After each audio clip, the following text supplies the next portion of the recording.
Bonjour à tous, merci à la CFAN d'abord et plus particulièrement à Christine Ranke pour l'invitation qu'elle nous a lancée à Geneviève Bernard-Barbeau et à moi-même de venir présenter notre travail sur les tweets à caractère haineux. Dans sa présentation, Mme Ranke a mentionné, oui, que j'avais pas mal travaillé sur la violence verbale, tout particulièrement à la radio. Et Geneviève a aussi travaillé sur des sujets apparentés, en particulier sur le Québec bashing. Donc, on avait toutes les deux une expérience du travail sur des énoncés qu'on pourrait considérer comme un peu limites, tous, mais même très, très limites parfois. Et donc, on avait envie de travailler ensemble sur la menace. C'est un travail, le travail qu'on présente aujourd'hui, c'est un travail qu'on a fait ensemble depuis 2 ans. Et il y avait un troisième membre à notre équipe, c'est Francis Fortin, dont le nom apparaît là, et qui est prof à l'Université de Montréal, à l'école de criminologie. Et lui aussi s'intéressait s'intéresse toujours beaucoup à la menace. Donc, les tweets à caractère haineux, je peux me lancer dans une définition du discours haineux, parce qu'on serait encore là tous demain matin sans avoir de définition très claire. Mais disons qu'on s'entend un peu sur, je vais le définir de manière un peu plus précise tout à l'heure, on s'entend sur ce qu'on peut imaginer comme étant un tweet haineux. Pourquoi on avait envie de s'intéresser aux tweets? Parce que, bien sûr, je n'apprends rien à personne en disant que l'essor des réseaux sociaux a généré un foisonnement de discours brefs. Le tweet en est un bon exemple, il y en a d'autres, mais le tweet en est un bon exemple. Et qui dit brièveté dit assez souvent manque de nuances. Ce sont aussi des discours pour lesquels il est difficile de statuer sur leur valeur pragmatique parce qu'ils ressemblent à de l'oral, sans en être vraiment. Ils sont écrits dans la spontanéité, dans l'élan. Donc, c'est des caractéristiques qui s'apparentent à l'oral, mais c'est de l'écrit quand même. Et puis, bien sûr, l'anonymat des auteurs et l'ampleur de la circulation peuvent être des facteurs d'accroissement de la violence verbale qui est générée par ces discours-là. Alors, par ailleurs, on a ces tweets-là, et puis on a des veilleurs dans de nombreuses institutions, notamment dans la police. C'est-à-dire que maintenant, la plupart des organisations policières ont à leur service des employés qui sont chargés de faire de la veille médiatique, donc de surveiller un peu des tweets, pas que les tweets, mais notamment les tweets. Et ils ont, bien sûr, ils ne peuvent pas tout regarder, tout voir, clairement. Ils ont des logiciels qui les aident, des logiciels qui fonctionnent en repérant des mots-clés dans les messages. Et quand les messages contiennent certains mots-clés, ils sont regardés par un œil humain.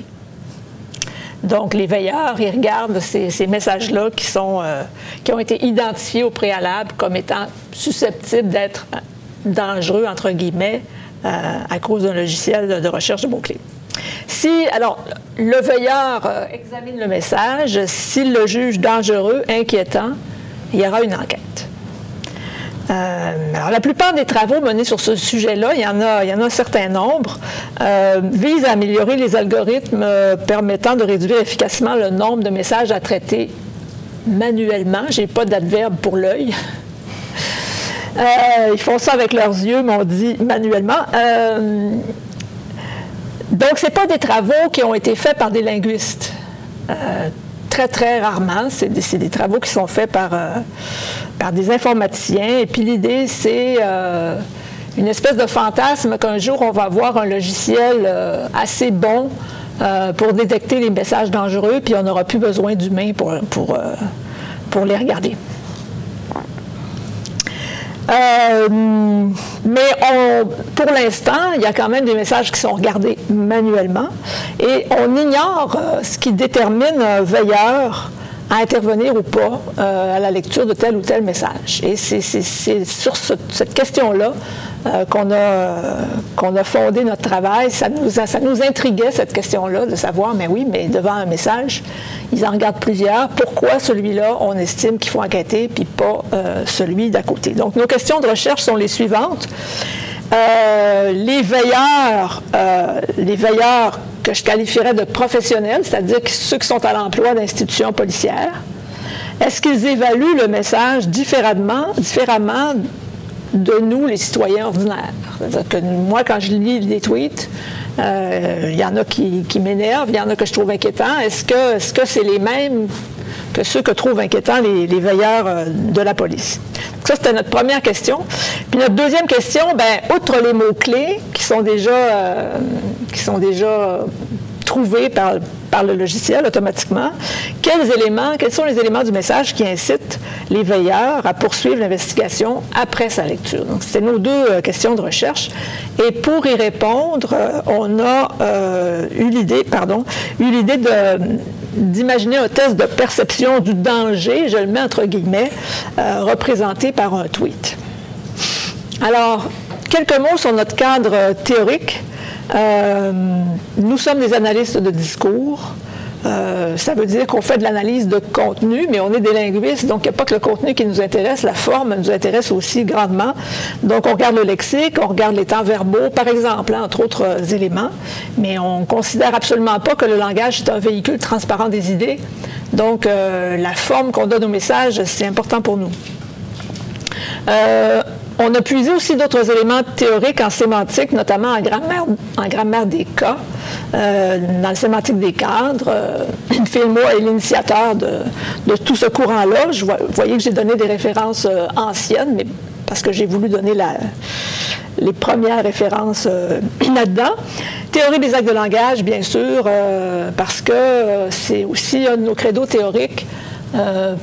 Pour nous, la parole est action. Quand on parle, on agit notamment sur autrui. Donc, parler, c'est agir. On ne voit pas que d'un côté, il y a la parole et de l'autre côté, il y a l'action. Parler, c'est agir. Bon, le tweet menaçant, le tweet dangereux, qu'est-ce qu'une menace? Parce qu'il faut bien se mettre un peu dans la peau des veilleurs à l'emploi des institutions policières. Eux, ce qu'ils cherchent à faire, c'est à empêcher un certain mal de se produire. Un mal au sens large. Empêcher un attentat, empêcher un assassinat, empêcher des choses du genre. Donc, dans l'idéal, on voudrait que ces choses funestes ne se produisent pas, puis si on peut les empêcher, tant mieux. Donc, on a adopté une certaine définition de la menace au fin du test de perception. Et donc, la menace, on la définit comme suit: expression d'une intention ou d'un désir de causer la mort, d'infliger des lésions corporelles à une personne ou un animal, ou de détruire ce qui appartient à une ou plusieurs personnes. Ce n'est pas une définition qu'on a inventée. C'est une définition qui est très proche de la définition de l'infraction de menace au code criminel canadien. Mais ce qui ressort, ce sur quoi je voudrais attirer votre attention, ce qui ressort de cette définition-là, c'est qu'il est question d'un mal annoncé. Ce qui fait la menace, c'est qu'on annonce un certain mal. Il va se produire telle chose. Je vais t'étrangler. Je vais faire sauter la baraque, Donc, il y a un mal annoncé. Alors, la menace est-elle un acte de langage, le seul acte de langage au moyen duquel on annonce un mal? La réponse est clairement non. Parce que, oui, il y a l'annonce d'un mal, mais il y a qui est l'agent de ce mal, et ça différencie un certain nombre d'actes de langage qui sont d'une même famille, la famille des actes de langage qui consiste à annoncer un mal. Mais suivant l'auteur du mal ou l'agent du mal, bien, on va avoir des actes un peu différents. Clairement, si un mal est annoncé par son agent, si quelqu'un dit, par exemple, c'est ce qu'on a à la colonne de gauche, en gros, quelque chose qui serait paraphrasable par « je vais te faire du mal » ou « je vais faire du mal », le locuteur est l'agent, c'est-à-dire que celui qui annonce le mal en est aussi l'agent, et là, on est clairement dans l'acte de menace. Mais on pourrait aussi avoir un mal annoncé, c'est ce qu'on a dans la colonne du milieu, un mal annoncé dont l'agent serait un tiers, mais à la demande du locuteur. Quelque chose qui serait paraphrasable par « je veux que quelqu'un te fasse du mal ». Ça ne sera pas moi, mais je veux que quelqu'un le fasse. Là, on serait plutôt dans un acte qui s'apparenterait à l'incitation à. Et puis, on a aussi, autre membre de la famille, l'acte de maudire. La malédiction, dans le cas de la malédiction, il y a aussi question d'un mal annoncé, mais l'agent est indéterminé ou inexistant. Si je dis je souhaite que tu meurs », on meurt tout seul, hein? La mort arrive toute seule, il n'y a pas d'agent de la mort, donc dans ce cas-là, il n'y a pas d'agent. Ou l'agent peut être tout à fait indéterminé avec des choses qui ressembleraient à... En tout cas, j'espère qu'un jour, quelqu'un va te régler ton compte. Je ne peux pas dire que j'incite quelqu'un à te régler ton compte, mais donc il y aura un agent pour ce mal, mais cet agent est tout à fait indéterminé. Donc ça, ces trois actes-là, ils font vraiment partie de la famille du mal annoncé. Et puis, on s'est senti obligé de considérer une petite cousine de la famille, qui est l'acte de dire du mal de. Dans ce cas-là, on ne peut pas dire qu'il y a vraiment un mal annoncé, simplement l'expression d'une opinion haineuse. C'est toujours des messages qui sont paraphrasables par « telle personne est », et là, on ajoute un qualificatif pas très sympa. Donc, on se disait que ces actes-là, c'est-à-dire qu'on se disait que les tweets qui allaient être examinés par les veilleurs des institutions policières, probablement qui sont variés du point de vue de l'acte accompli, du point de vue de l'acte de langage, et puis qu'on retrouverait un peu tout ça là-dedans. En tout cas, c'est l'hypothèse qu'on faisait. Alors, notre test de perception, on a fait un test de perception en 2 ans. Je vais y revenir à ces histoires de mal annoncé. On a fait un test de perception en 2 temps. On a on a construit le test de perception. Je vais décrire la manière dont on l'a fait tout à l'heure. Mais on l'a administré à un premier groupe de veilleurs professionnels à l'emploi d'institutions policières, Sûreté du Québec, Service de police de la Ville de Montréal, Service de police de la Ville de Québec, Gendarmerie royale du Canada. Donc, 37 sujets, 22 hommes, 15 femmes, vous voyez leur âge, et c'est des gens qui sont des employés civils ou des gens qui ont une formation de policiers ou qui sont des gestionnaires policiers, et donc tous à l'emploi d'une institution policière. Dans un deuxième temps, on a également fait passer le même test à un groupe de citoyens ordinaires que nous avons recrutés à l'université. Donc, 51 sujets.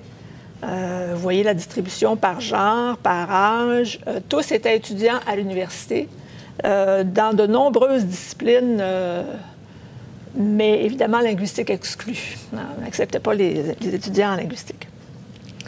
Bon, on a donc... Notre test de perception consistait à faire évaluer la perception de danger ou l'inquiétude que pourrait susciter un certain nombre de tweets. Alors, les tweets qu'on a soumis à l'évaluation de nos sujets sont au nombre de 46. Disons qu'ils... Je parlais tout à l'heure de la difficulté de vraiment définir des tweets haineux. En fait, c'est des tweets qui évoquent presque tous un mal susceptible de se produire et tous contiennent au moins un mot sensible. Alors, une petite précision sur cette fameuse liste de mots-clés. Ce sont des listes qui sont confidentielles, donc on n'y a pas eu accès.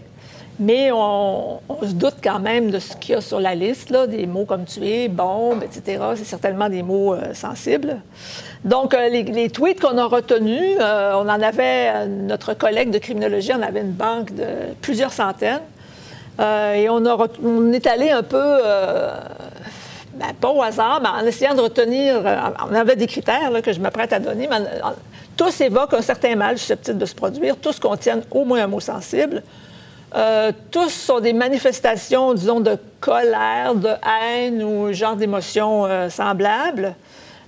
Tous étaient rédigés en français parce que nos sujets avaient le français pour langue maternelle. On se disait que ça serait plus simple parce que c'est difficile d'évaluer la compétence en anglais de l'ensemble des sujets. On a retenu des tweets qui présentaient une bonne autonomie de contenu, c'est-à-dire qu'on peut les lire puis comprendre de quoi il est question sans être obligé de remonter le fil. Sinon, c'était un peu compliqué. Donc, il fallait qu'ils présentent cette autonomie de contenu. Ça aussi, ça en éliminait plusieurs de la banque. On a éliminé aussi des tweets dont la cible du mal, était donnée à penser que ça se passait loin du Québec. Parce qu'on se disait, bien, nos veilleurs policiers... qu'on veuille assassiner le président de la France, bon, et de toute manière, c'est pas dans leur juridiction, ils vont peut-être s'en foutre un peu, peut-être que ça va faire une différence sur leur évaluation du danger. Donc, on a gardé des cibles près d'ici, ou en tout cas, soit on pouvait pas le savoir, mais on pouvait pas penser que ça se passait loin d'ici. On a gardé des messages, enfin, on a constitué un corpus de messages qui présentait une bonne variété de styles et de niveau du détail de ce mal annoncé, notamment en ce qui a trait aux indications temporelles. Parfois, il y en avait, parfois, il n'y en avait pas. Ça va se passer demain ou ça va se passer un jour. Par rapport aux indications spatiales, ça va se passer le mal dans un certain lieu ou aucune indication là-dessus. Aux indications du moyen utilisé pour faire le mal, est-ce qu'on parle d'une arme, est-ce qu'on parle d'une bombe ou on ne mentionne pas ça. À la présence de majuscules, de qualifications péjoratives, de jurons qui sont des intensificateurs en termes linguistiques. Est-ce que ça faisait une différence, le fait que ce soit un discours très, très violent sur la perception de danger? On avait aussi des cibles très, très variées, c'est-à-dire que 4 catégories de cibles, en fait. Nos 46 messages, vous voyez la répartition suivant la cible sur le tableau. La cible était parfois un politicien, parfois un citoyen ordinaire, parfois un groupe identifiable, par exemple les femmes, les Noirs, parfois un groupe non identifiable. Dans les messages, par exemple, je ne sais pas moi, je vais faire sauter l'université. On sait bien que ça va toucher beaucoup de gens, mais il n'y a pas de cible définie. Alors, la méthodologie était la suivante. Notre collègue de criminologie a conçu une plateforme spécialement pour le test. Ça se faisait avec un ordinateur et on a opté pour une procédure de comparaison par paire parce que c'est difficile si on présente un seul tweet à la fois. C'est difficile de dire, bon, on aurait pu mettre une échelle, là, jugez-vous que c'est très dangereux, moyennement dangereux ou complètement anodin. Le danger avec ça, c'est que, bon, rendu au 12e, là, tu as eu plus de points de comparaison. On n'est pas sûr si on fait la même évaluation au début et à la fin. Donc, on a opté plutôt pour une procédure de comparaison par paire. On avait fait un peu les deux, puis avec un pré-test, puis les gens nous ont dit, ah, par paire, c'est plus facile parce que... Donc, chaque fois, deux tweets de nos 46 apparaissaient à l'écran. Et on demandait au sujet d'identifier celui qu'il jugeait le plus inquiétant. Inquiétant, dangereux, ça voulait dire est-ce que celui-là, je m'en occuperais? Est-ce que j'investiguerais davantage ou je ne fais rien du tout? Donc, l'idée, c'est que, donc, par paire, on avait 46, donc au bout des 23 paires, on a passé les 46. Quand les 23 paires sont passées, les cartes sont à nouveau mêlées. 23 nouvelles paires sont générées complètement au hasard, aléatoirement, et on fait ça 3 fois. Ce qui veut dire que chaque sujet évalue chacun des 46 tweets 3 fois, et à chaque fois, il est apparié avec un tweet différent. Alors, c'est ce que je viens d'expliquer là. Une fois qu'on a eu les résultats de tout ça, on a attribué à chaque tweet un score pondéré variant entre 0 et 100. Et la manière dont on a calculé ce score, en fait, c'est le pourcentage global pour l'ensemble des sujets des victoires du tweet, si je puis dire, dans les 3 duels où il apparaît. Donc, chaque fois qu'une victoire, c'est quand un tweet, c'est le tweet de la paire qui est jugé le plus inquiétant. Donc, ça nous a donné, autrement dit, un score de dangerosité pour chacun des tweets chacun de nos 46 tweets. Et c'est avec ce score-là qu'on a travaillé par la suite. Donc, maintenant que j'ai exposé la méthode, je laisse la parole à Geneviève qui va nous parler de ce que ça a donné.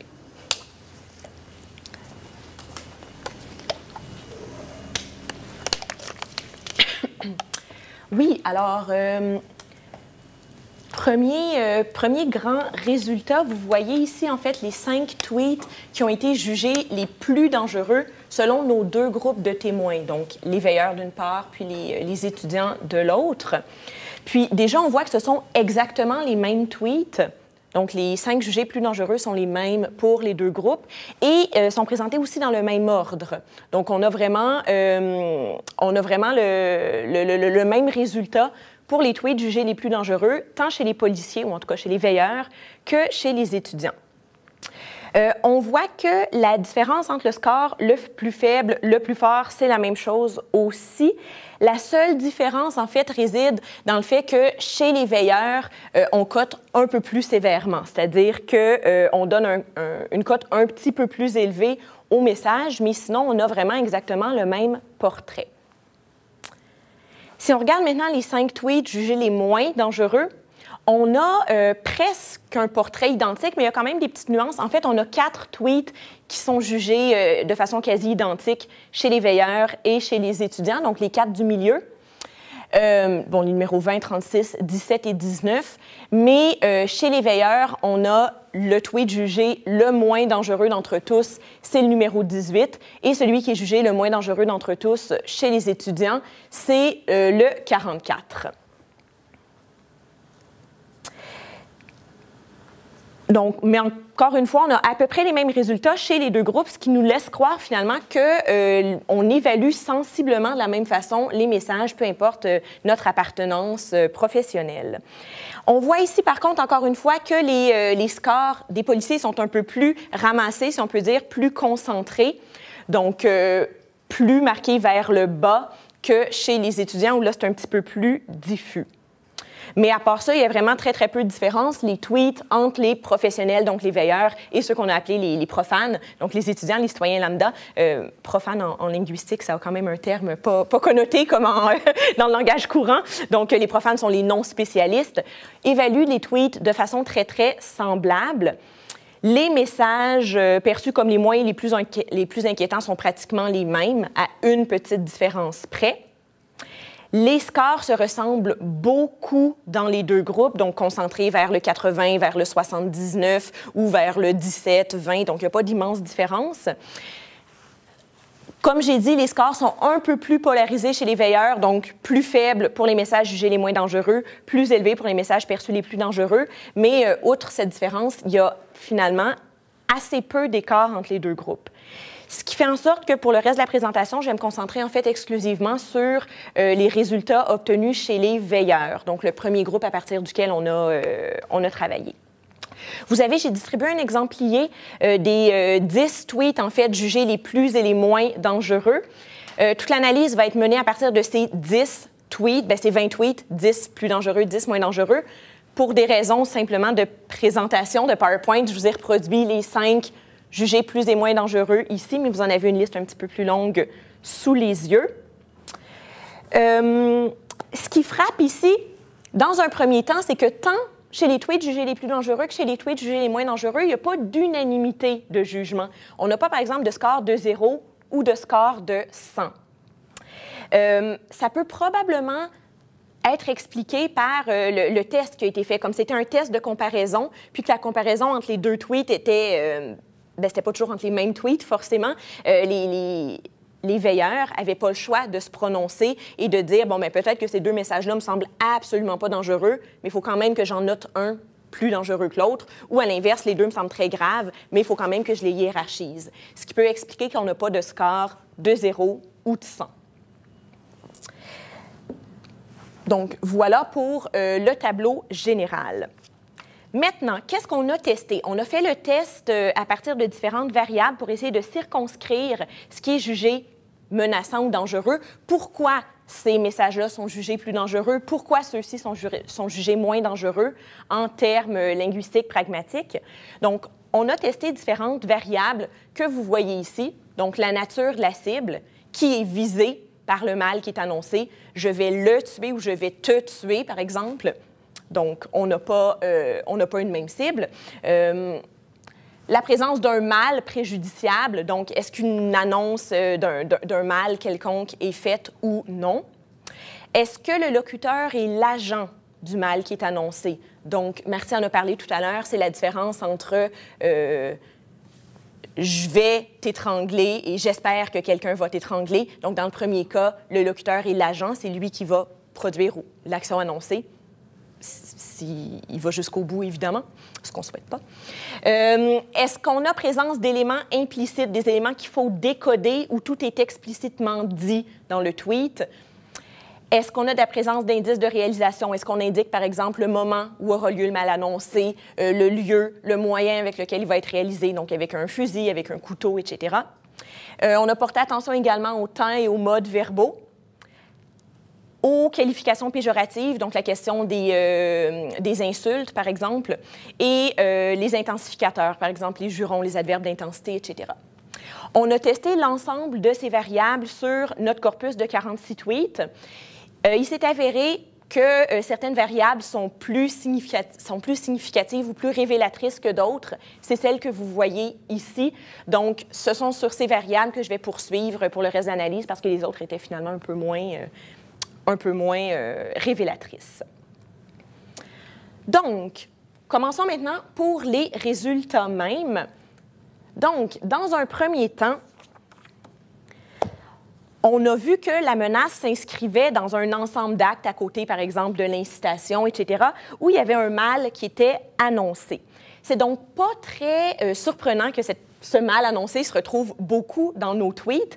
Par contre, il est révélateur de remarquer que dans nos 10 tweets jugés les plus menaçants par les veilleurs, chacun de ces tweets présente un fameux mal annoncé, alors qu'il y a 2 tweets parmi les 10 moins menaçants qui ne présentent pas ce mal annoncé.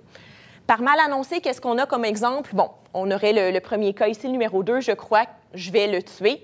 Donc, on a clairement un mal annoncé, un meurtre.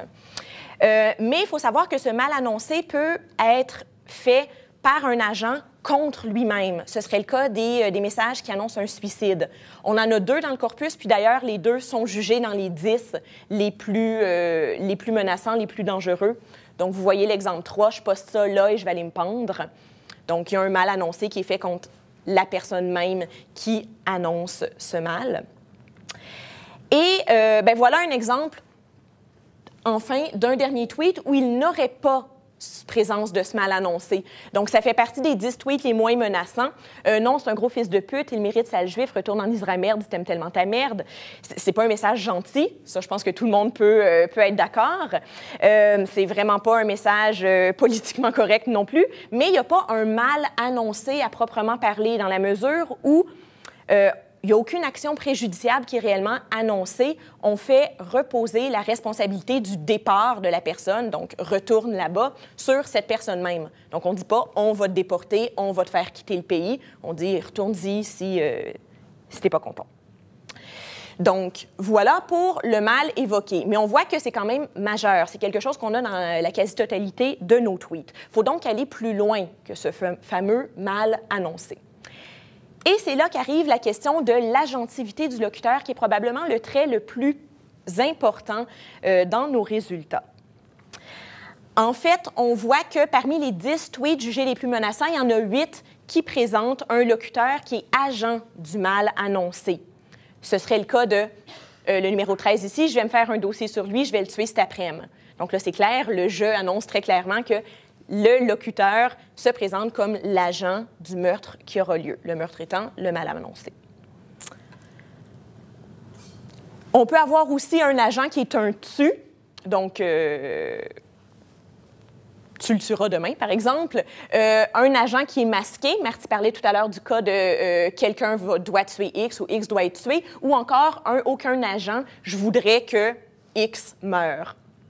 Et ces cas-là sont beaucoup plus répandus, surtout le dernier, beaucoup plus répandus dans les tweets jugés les moins menaçants. Donc, on aurait l'exemple 31 ici, Justin Trudeau, toi le trade globaliste, 15 millions à jour et toujours pas un emploi créé pour un Canadien. J'espère que quelqu'un va te tirer. Ou là, il n'y a pas agentivité. C'est j'espère que quelqu'un, quelque part, va faire une action contre toi. Et donc, cette absence d'agentivité est vraiment beaucoup plus typique des tweets jugés les moins menaçants, alors qu'au contraire, dans ceux qui sont jugés les plus menaçants, l'agentivité du locuteur est presque toujours présente. Donc, on a une distinction ici très, très nette entre les deux ensembles de tweets par rapport à ce trait qu'est l'agentivité du locuteur.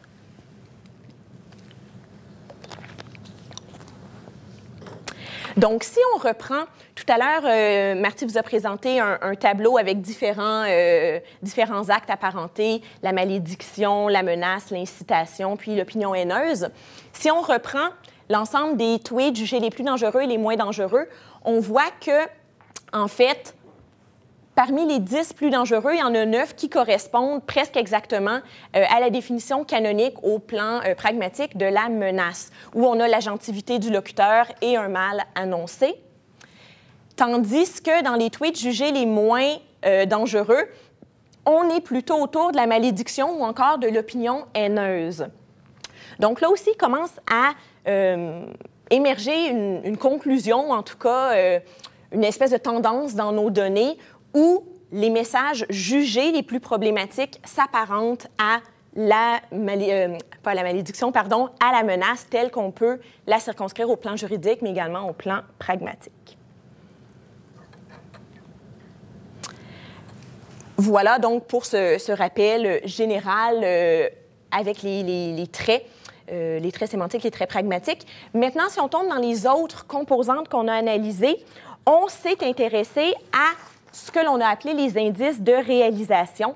Donc, les indices de réalisation, je le rappelle, ce sont les indices de temps, de lieu, de moyens qui sont présents dans les messages, qui permettent de préciser l'action préjudiciable, comment elle va être réalisée, où elle va être réalisée, quand elle va être réalisée.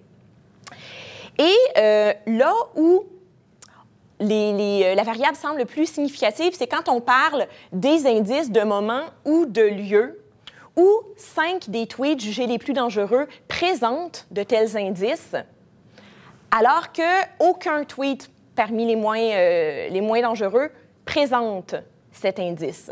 Donc, c'est la différence entre un message où on dit « je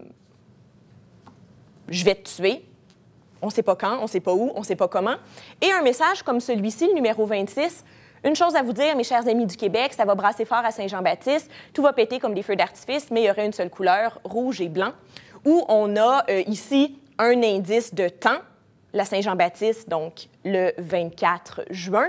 On aurait aussi également un indice de moyen avec tout va péter comme des feux d'artifice, où on peut imaginer que c'est une explosion qui est présentée comme mal annoncée.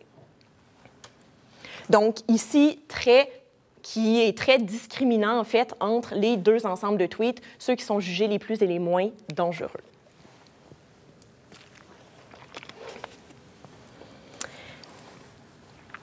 Maintenant, pour ce qui est des temps verbaux, il s'agit là très clairement d'indices qui sont très nets et précis de l'intensité du danger perçu, mais qui participent aussi à la présence, en fait, ou l'impression d'une présence plus réelle de l'acte qui est annoncé.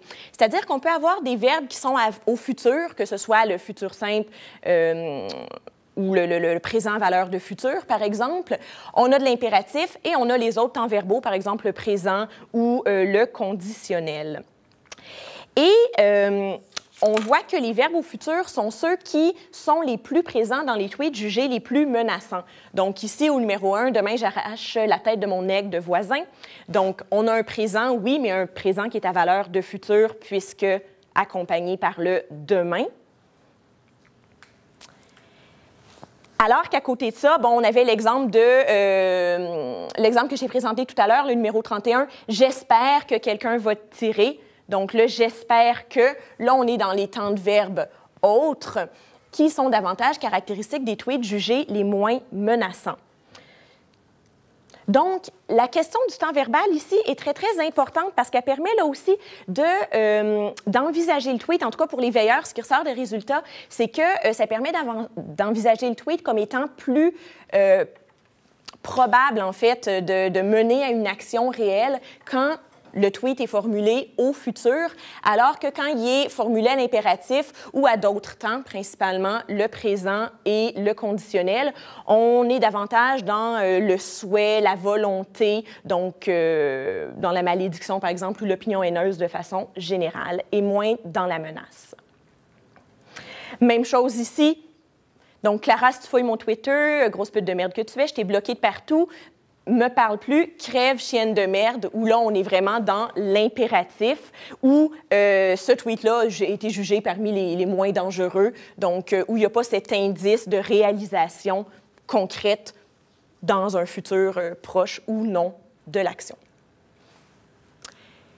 Et enfin, un élément qui nous a beaucoup intéressés parce que, comme Christine l'a mentionné dans sa présentation et comme Marty l'a dit aussi, on a beaucoup travaillé sur la question de la violence verbale, des discours haineux, etc. On s'est intéressé à la question de la qualification péjorative d'autrui. Qualification péjorative, c'est donc, le nom le dit, aller qualifier quelqu'un de façon négative, avec des insultes, par exemple. Et on observe là aussi une tendance très, très nette. En fait, on aurait pu croire que la présence dans un message d'insultes, de termes vulgaires, etc., présence qui est vraiment très, très typique du discours de confrontation, du discours violent, que ça participe au degré de dangerosité perçu des messages, alors que c'est tout le contraire. En fait, on voit que dans les 10 tweets jugés les plus menaçants, il y en a 8 d'entre eux qui présentent aucune qualification péjorative et un qui présente une seule qualification péjorative, un autre qui en présente 2, alors que dans les messages jugés les moins dangereux, on a 3 tweets qui présentent une qualification péjorative et 6 tweets qui en présentent 2 ou plus. Donc, cette espèce de surenchère verbale qui va passer, par exemple, par des insultes, par des disqualifications d'autrui, est perçue généralement comme moins dangereuse, moins menaçante qu'un message comme celui-ci, « Je crois que je vais le tuer », où là, il n'y a absolument aucune qualification péjorative, mais ça fait justement aussi partie des 10 messages jugés les plus dangereux. Alors que si on a le message ici qui est absolument au plan de la violence verbale, qui est absolument terrible, c'est pas des femmes, c'est des salopes d'intégristes, des prostituées islamiques. Moi, j'ai aucune pitié pour ces merdes qui crèvent les chiennes avant qu'ils nous tuent. Donc là, on voit vraiment une surenchère verbale. On a plusieurs qualifications péjoratives. Là, on tombe dans pourtant un message jugé moins dangereux. Donc, ici, c'est la présence des qualifications péjoratives et aussi leur intensification. Est-ce que c'est intensifié par des adverbes d'intensification? Est-ce qu'on a une accumulation? Est-ce qu'on a des jurons, etc.? Puis, il semblerait donc que pour les veilleurs, cette surenchère verbale pourrait s'apparenter davantage à une espèce de catharsis de la part du scripteur, de la personne qui écrit le tweet, mais risque d'être moins pris au sérieux comme étant un mal annoncé qui risque de se réaliser où il faut agir qu'un message où, justement, il n'y a aucune surenchère verbale de ce type. Donc, c'est très intéressant ici parce que ça montre, en fait, une dissociation entre la violence verbale et la violence non verbale. Et pour autant que les messages de ce type-ci peuvent sembler choquants, reste que faut se rappeler le mandat des veilleurs. Le mandat, eux, c'est de prévenir la violence verbale, prévenir un mal annoncé, aller prévenir un meurtre, une tuerie, un suicide, une attaque, etc. Donc, ils cherchent des indices, les veilleurs, vraiment de l'intention ou du moins du désir de causer la mort, infliger des lésions corporelles, détruire ce qui appartient à quelqu'un, etc. Donc, les tweets qui présentent une accumulation de qualifications péjoratives sont choquants, oui, mais ne sont pas considérés comme étant potentiellement dangereux ou réalisables pour les veilleurs. Donc, évidemment, c'est un travail qui mériterait d'être approfondi pour voir le lien entre les éléments linguistiques qui permettent d'identifier ce qui relève davantage de la violence verbale et non verbale, mais déjà ici, des tendances sont nettes. Je te laisse conclure ou je vais? OK. Donc, pour conclure, quand on n'a que les mots pour évaluer la probabilité d'un événement funeste, parce que c'est exactement ce qui se passe dans le cadre des veilleurs. Ils ont devant eux un ensemble de messages, puis c'est à partir de ces mots, du matériel, du matériau linguistique que les messages contiennent qu'ils décident d'agir ou non. Donc, que font-ils? Eh bien, visiblement, ce qu'ils veulent, c'est identifier ce qui relève d'une violence non verbale. Les veilleurs vont alors recourir à une discrimination d'actes, de différents actes de langage, en fait, qui relèvent tous ou presque du fameux mal annoncé. Donc, la menace, qui nous a intéressés tout particulièrement, mais aussi l'incitation, la malédiction et l'opinion haineuse. Ce qui va venir accroître la perception du danger, c'est quoi? Bon, d'abord, quand les tweets s'apparentent le plus possible la menace au sens pragmatique, quand il y a agentivité du locuteur et mal annoncé. Quand on a des précisions aussi en ce qui a trait au moment de l'action préjudiciable, donc surtout moment et lieu, quand on a des temps verbaux futurs, donc qui viennent donner une impression de plus grande réalité ou de plus grande possibilité de réalisation au message. Alors qu'au contraire, ce qui vient diminuer la perception du danger, on a les tweets qui servent plutôt à accomplir un acte de malédiction ou simplement d'assertion d'une opinion haineuse, qui sont par ailleurs condamnables. L'opinion haineuse est condamnable, mais ce n'est pas le rôle des veilleurs d'aller travailler sur ce plan. Donc, c'est normal que ce n'est pas ce qui va attirer leur œil en premier. Et enfin, quand on n'a pas d'indice de réalisation de l'action préjudiciable, par exemple des impératifs, des subjonctifs, des conditionnels, quand on a beaucoup de violence verbale, qualification péjorative, où là, justement, c'est la dimension haineuse qui prend le dessus sur la dimension menaçante du message. Donc, pour conclure très, très brièvement, on le voit, les veilleurs, les spécialistes de la surveillance des réseaux sociaux, vraiment, ils se concentrent sur autre chose que simplement une liste de mots de type « bombe, tuer, exploser », etc. Il y a des éléments linguistiques qui leur permettent d'aller distinguer ce qu'ils jugent être plus dangereux, moins dangereux, ce qui nécessite, selon eux, une enquête un peu plus approfondie ou non. Et visiblement, la linguistique permet, en tout cas, de donner en partie certains indices ou certains outils de ces éléments-là qui sont travaillés par le veilleur, bien qu'ils ne connaissent pas nécessairement les termes, agentivité, etc., etc. Mais on voit qu'il y a quand même un lien pertinent à faire entre nos outils de linguistes et les outils des veilleurs, puis c'est ce croisement-là auquel on travaille depuis donc quelques temps dans le cadre de ce projet. Merci beaucoup. Merci beaucoup à vous deux. Donc, j'ouvre la période des questions et j'arrive avec mon micro. Donc, identifiez-vous toujours et parlez assez fort parce que le micro n'est pas pour nous, mais il est vraiment là pour bien transmettre le son.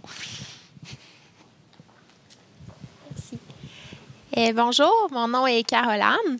J'ai quelques questions. Je vais commencer par la première. Justement, à la fin, on parlait des éléments linguistiques qui pouvaient permettre de donner des indices. On a vu justement les temps verbaux puis des trucs comme ça, mais je me demandais juste les erreurs d'orthographe. Est-ce que ça permet d'enlever comme la crédibilité à quelque chose ou justement d'en donner? Parce que je regardais la liste.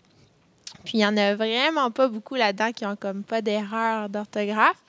En tout cas, je me demandais si des fois, on faisait des liens avec ça, si ça pouvait être un élément linguistique aussi considéré. Donc, ça, c'est ma première question. Je peux y répondre. En fait, justement parce que les erreurs d'orthographe sont si répandues, elles n'ont aucune valeur discriminante. Donc, non. Si c'était que dans les tweets jugés les moins dangereux, peut-être qu'on aurait pu en faire l'hypothèse, mais visiblement, c'est des deux côtés dans les 46 tweets qu'on a analysés. Oui, c'est bon. Oui, je n'avais pas pris en compte que c'est fréquent sur les internets de voir beaucoup d'erreurs d'orthographe, puisque moi, j'en fais pas. Bref. Alors, ma deuxième question, c'était, je ne sais pas si vous allez pouvoir y répondre, parce qu'au début, vous avez parlé de la Sûreté du Québec, mais je me demandais si vous saviez. Vous n'avez peut-être pas accès à ce genre d'informations-là, mais combien de ces tweets-là ou de ces annonces de mal annoncées, en fait, qui sont réellement arrivés? Est-ce que vous avez accès à ça? C'est juste comme curieux. Une question qu'on nous pose toujours et qu'on se pose nous-mêmes aussi, beaucoup, bien sûr. Mais on n'a pas de moyen d'obtenir ces données-là. En fait, c'est sûr qu'il y a toujours la question qui se pose entre... parce que ce qu'on a regardé, c'est comment fonctionnent les veilleurs dans leur jugement, comment ils font pour poser leur jugement, sur quoi ils se basent. Mais on n'a pas... Ce qu'on a regardé, c'est pas du tout... est-ce que les messages identifiés comme dangereux par les veilleurs sont effectivement dangereux? C'est qu'on n'avait aucun moyen de tester, ce n'était pas notre objectif, l'adéquation entre une évaluation, disons, positive de danger et un danger réel. Évidemment, l'adéquation totale, ça serait quand on a eu une annonce de danger et l'événement s'est produit, malheureusement. Si on voulait faire ça, il faudrait partir d'événements qui se sont produits plutôt que partir des messages, selon moi. Mais même là, il faut des autorisations particulières dont nous ne disposons pas pour avoir accès à de telles données. Et qui ne sont pas simples à obtenir. Et qui ne sont pas simples à obtenir, je crois, même de l'intérieur de l'institution. Mon nom, c'est Samuel. Merci à toutes les deux pour la présentation. J'avais une question qui concernant les veilleurs. Je ne sais pas si vous avez abordé cette question-là dans votre enquête. Je ne sais pas que la réponse soit non. C'est pas moi qui sais, c'est pas mon enquête à moi. Mais bref, je serais curieux de toute façon de savoir... plus sur les veilleurs, à savoir, vous avez dit que vous avez séparé le test de perception entre les citoyens ordinaires d'une part et les veilleurs de l'autre. Je serais curieux de savoir qu'est-ce qui a fait en sorte que les veilleurs qui étaient, j'imagine, des citoyens ordinaires à un moment donné, eux aussi, à devenir des veilleurs, quelle sorte de formation est-ce qu'ils ont, etc. Qu'est-ce qui les a poussés à devenir des veilleurs et qu'est-ce qui différencie, bref, un veilleur d'un citoyen ordinaire? Qu'est-ce qu'il faut qu'ils aient pour avoir ce poste-là, pour s'y intéresser, pour être formé à faire ce travail-là, etc.?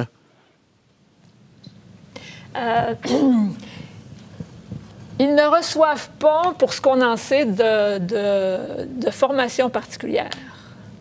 Ce qu'on a comme information, ce qu'ils devaient remplir, ce qu'ils devaient nous dire avant de commencer le test, c'est le nombre d'années d'expérience qu'ils avaient dans ce travail-là. Évidemment, personne n'a 30 ans d'expérience en veille médiatique, là. Mais il y avait quand même, la plupart avaient un petit peu ou plus d'expérience. C'est un peu le hasard qui les amène à faire ça. Il n'y a pas d'école de veille médiatique et... Souvent, c'était des gens qui ont déjà occupé d'autres postes dans l'institution, puis à un moment donné, ils se retrouvent là, on ne sait pas trop pourquoi. Donc, ils n'ont pas reçu de formation comme telle, et ça veut dire que c'est des individus très différents. Et la raison pour laquelle on voulait avoir un groupe contrôle, si je puis dire, un groupe de citoyens ordinaires, disons des gens qui ne font pas ça professionnellement, c'était qu'on se disait... Bon, OK, ils sont pas allés dans une école de veille médiatique, mais il faut quand même ce travail toute la journée ou une partie de la journée. Est-ce qu'avec le temps, ils développent une façon de faire particulière que nous, on n'aurait pas, parce que nous, on va sur Twitter, on suit Facebook ou Twitter, puis on regarde ça avec un œil sans objectif particulier, disons. Donc, on se disait, OK, quand on fait ça tout le temps, on doit développer peut-être une façon de faire... Oui, un savoir-faire. Puis peut-être aussi un savoir-faire qui serait, qui serait appuyé justement par la connaissance qu'on a eue des événements qui se sont produits, parce qu'on travaille dans une certaine institution et on a accès en partie, en tout cas, à cette information-là. On sait ce qui est arrivé. Si une chose est arrivée, on sait si elle a été annoncée, peut-être, en tout cas. D'où notre surprise des résultats. Moi, je n'en revenais pas. En fait, ils ne font pas une évaluation différente des gens ordinaires. Cela dit, il y a une chose que je n'ai pas dite dans la méthode et que j'aurais peut-être dû dire, justement pour que le groupe d'étudiants soit quand même, produise quand même des choses comparables au groupe des veilleurs. on leur avait dit de se mettre dans la peau d'un employé d'une institution policière. Mais ce que ça dit, c'est que, bon, vous et moi, on s'imagine qu'on travaille pour la police, bien, on va faire exactement la même évaluation que la vraie police. Et c'est ça m'a quand même un peu étonnée.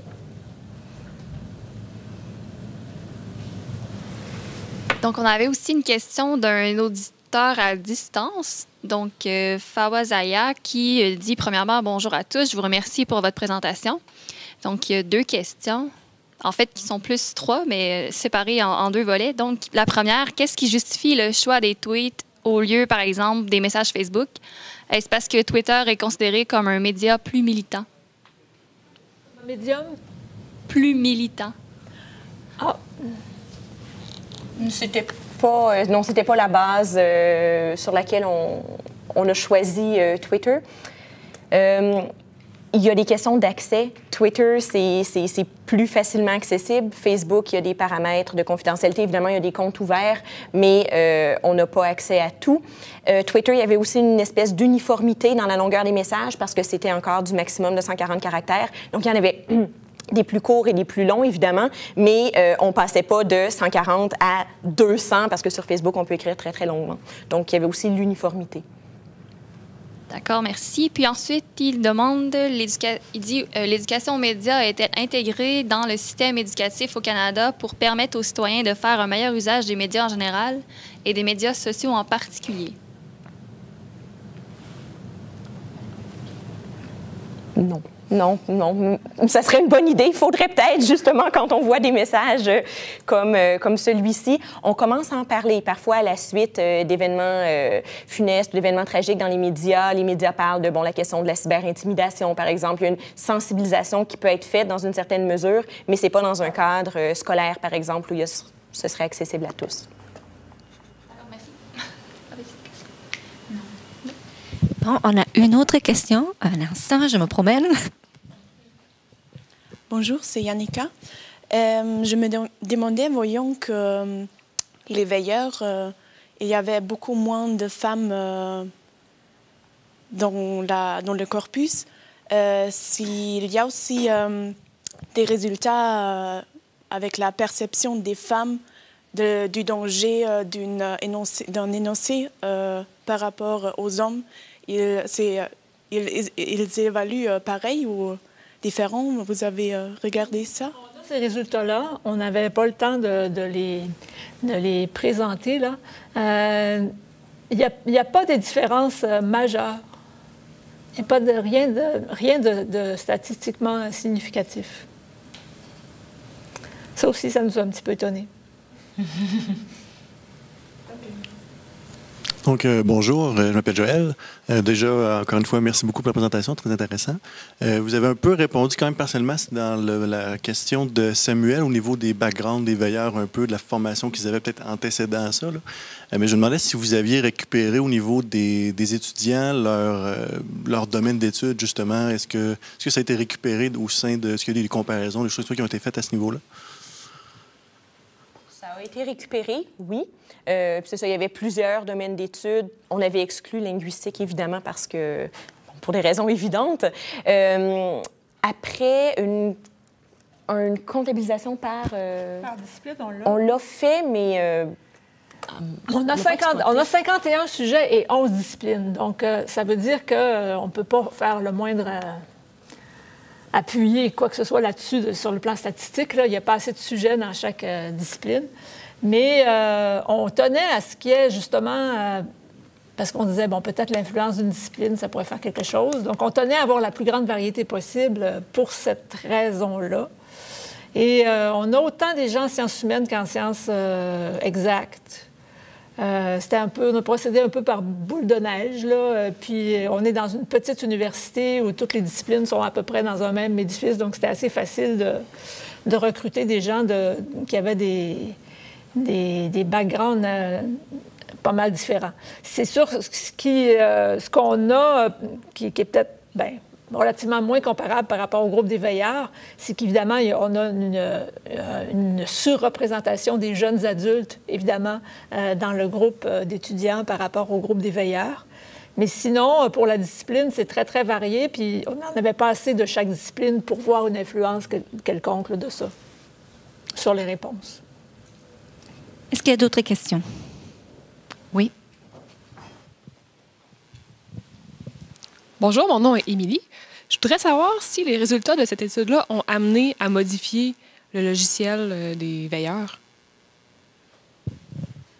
Non, pas du tout. La réponse était claire. On ne serait pas contre du tout. On ne serait pas contre, oui.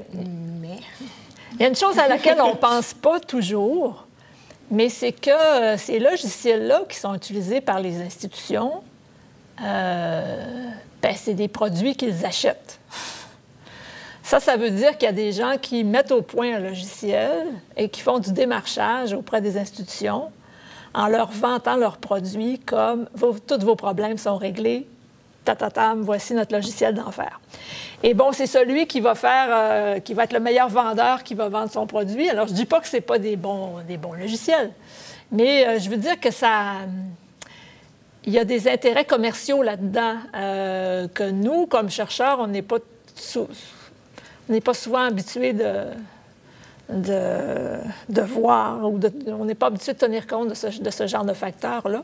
Donc, améliorer les logiciels disponibles, ça ne voudrait pas dire convaincre les institutions policières de le faire, parce que ce n'est pas eux qui font ça. Ça voudrait dire aller trouver des boîtes qui construisent de tels logiciels puis dire on va travailler pour vous.